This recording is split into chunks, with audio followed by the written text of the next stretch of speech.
Bonjour à tous, bienvenue dans ce Good Morning Market du 26 février, j'espère que vous allez bien. Alors le marché n'arrive pas à casser des résistances, on l'a vu ces dernières semaines, on sent qu'il a un petit peu besoin de souffler. On a eu des patterns en forme de biseau haussier dans les indices, dans le S&P 500, le Nasdaq et même dans le gold. Et le gold dernièrement a décroché, il pourrait s'orienter vers la bande des 2850 et 2885 $. Tout ce petit beau monde est corrélé, on va le voir un petit peu aujourd'hui également. Et on va voir un moment charnière. Soit on doit faire un V-bottom, un bottom en forme de V, une remontée assez spectaculaire, ou alors on va avoir une correction qui sera de plus grande ampleur. Aujourd'hui, on va parler du S&P 500, du Bitcoin, un tout petit peu du gold. Ce soir, il y a Nvidia qui annonce les résultats. Donc on est vraiment dans un contexte assez explosif parce qu'on est à un moment charnière avec Nvidia qui annonce ses résultats ce soir. On a un BPA qui est attendu à 0,845 $. Mon compte Twitter, très rapidement, mon compte c'est AntoineXTB. Donc voilà, on a ces formes de biseau un petit peu partout, notamment dans le gold également. On va voir comment ça se matérialise. Généralement, un biseau, comme je vous le disais hier, eh bien, dans la plupart du temps, eh bien, on casse à la baisse et on casse très violemment et on fait des retracements parfois même très profonds. Je vous fais des petits points marché, des petites updates régulières sur Twitter. N'hésitez pas à regarder ces tweets. Qu'est-ce que je voulais vous dire d'autre? Oui, tout ce petit beau monde, donc le S&P, les indices, les actions, Bitcoin qui a beaucoup baissé ces derniers jours et le gold, tout ce petit beau monde est dans le même bateau et pourrait corriger ensemble si jamais on doit avoir une correction. Alors pour l'instant, une correction, on ne l'a pas, on a des signaux d'inversement de tendance qui sont là, mais c'est un marché qui nous a montré sa résilience par le passé et qui est très très fort depuis 2009. Petite page internet à vous montrer, on est entré dans la case Extreme Fear dans le CNN Fear and Greed Index et donc on est passé là en dessous de cette ligne grise et on a cette courbe bleue qui est descendue fortement et généralement quand cette courbe bleue, notamment avec une divergence haussière, descend en dessous de cette ligne grise, eh bien on a des creux dans les indices. Et là, les indices n'ont vraiment pas fait grand-chose. On est en mode fear, extreme fear, mais les indices n'ont pas fortement baissé. Côté calendrier du jour, chers amis. Alors, aujourd'hui, ben voilà, on a surtout Nvidia ce soir. On a les stocks de brut à 16h30 et des stats sur l'immobilier américain à 16h. Mais le gros morceau, ça va être ce soir après la clôture. Aujourd'hui, on va parler des indices et de Bitcoin, chers amis. Alors voilà, ce fameux biseau que je vous ai montré ces dernières semaines, eh bien finalement, il a cassé à la baisse. Alors on n'a pas 36 solutions. Soit on va faire un double bottom après un double top, soit on va s'orienter vers cette boîte verte. Alors j'avais deux scénarios en tête les semaines passées. Soit une cassure à la hausse du biseau haussier, en mode vraiment full bull. Ça peut arriver dans les marchés extrêmement haussiers, mais en général, on casse à la baisse. Donc on va voir si on va s'orienter vers cette boîte verte. Cette boîte verte, j'ai dessiné à partir d'une extension de Fibonacci. Alors je la trace, cette extension, à partir de ce top jusqu'au plus haut historique récent. Et cette boîte verte est située entre 5647 et 5327. Pour ensuite rebondir et cibler les 6486. Pour l'instant, on n'y est pas. Pour l'instant, voilà, la baisse est quand même encore timide. On va voir si Nvidia va déclencher cette baisse franche dès demain ou pas. En H4, voilà ce qu'on a dans le S&P 500. Donc je vous le disais, un double top suivi d'un double bottom éventuel. Soit on grimpe, soit on descend, et si on descend, on ira dans cette boîte verte. Donc il y a beaucoup de suspense, je vous le dis, depuis plusieurs semaines, il y a beaucoup de suspense. Alors, pourquoi on a ce double bottom éventuel? C'est parce qu'on a ce retracement de Fibonacci ce mouvement mesuré haussier qui est effectif et qui sert de support. Alors les mouvements mesurés haussiers, je vous les ai définis dans la vidéo éducative du 24 décembre. Je vous invite à regarder cette vidéo pour mieux comprendre le Good Morning Market. Donc ici, on a eu Golden Zone, on avait tradé ça ensemble, on était monté, On avait atteint la résistance et bam, on était redescendu violemment et on a atteint 5944 dernièrement avec cette jolie mèche et on est en train de remonter.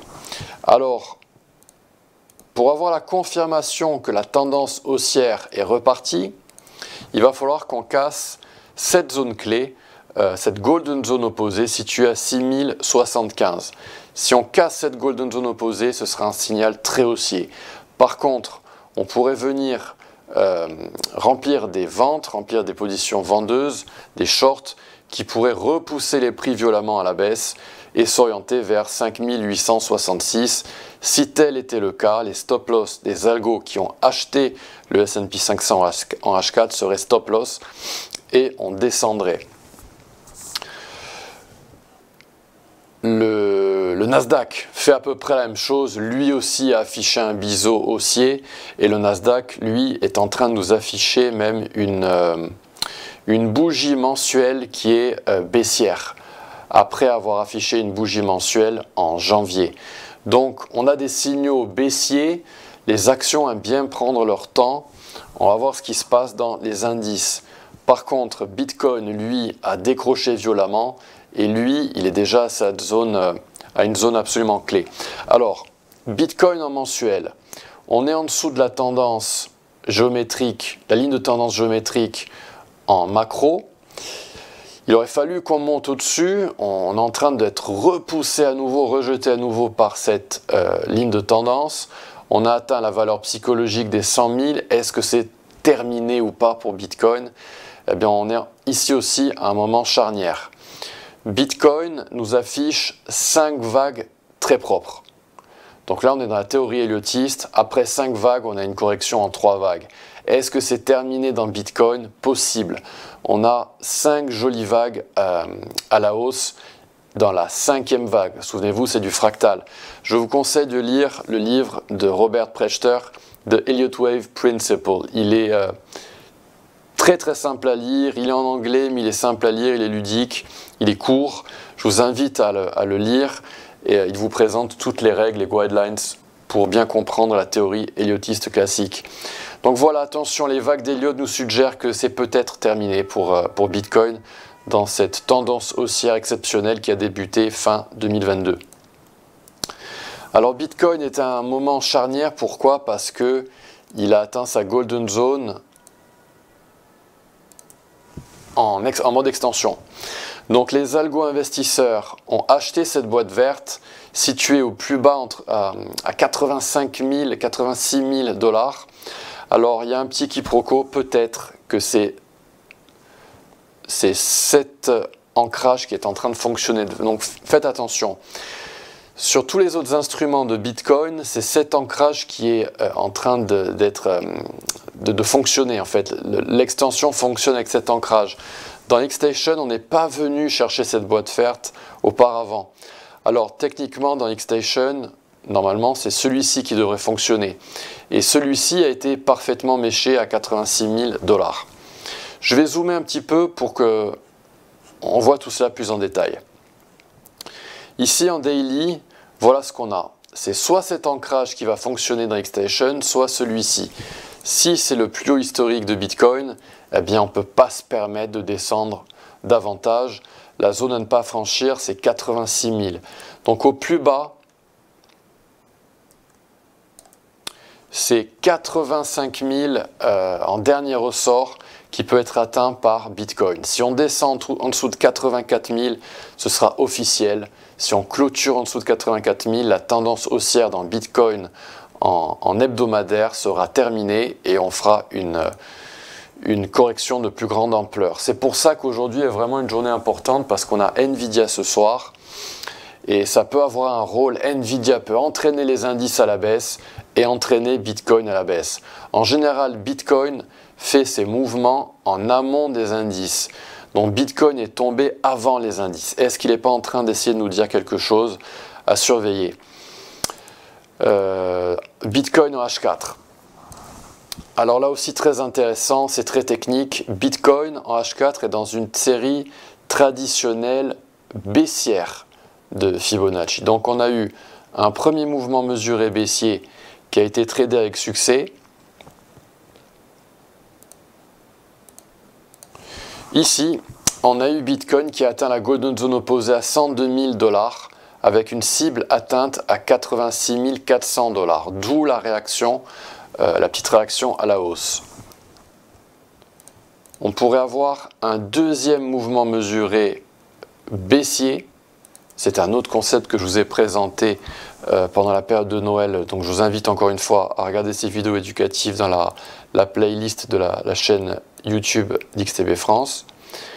Et on a cette boîte rouge située entre 92 573 et 94 180.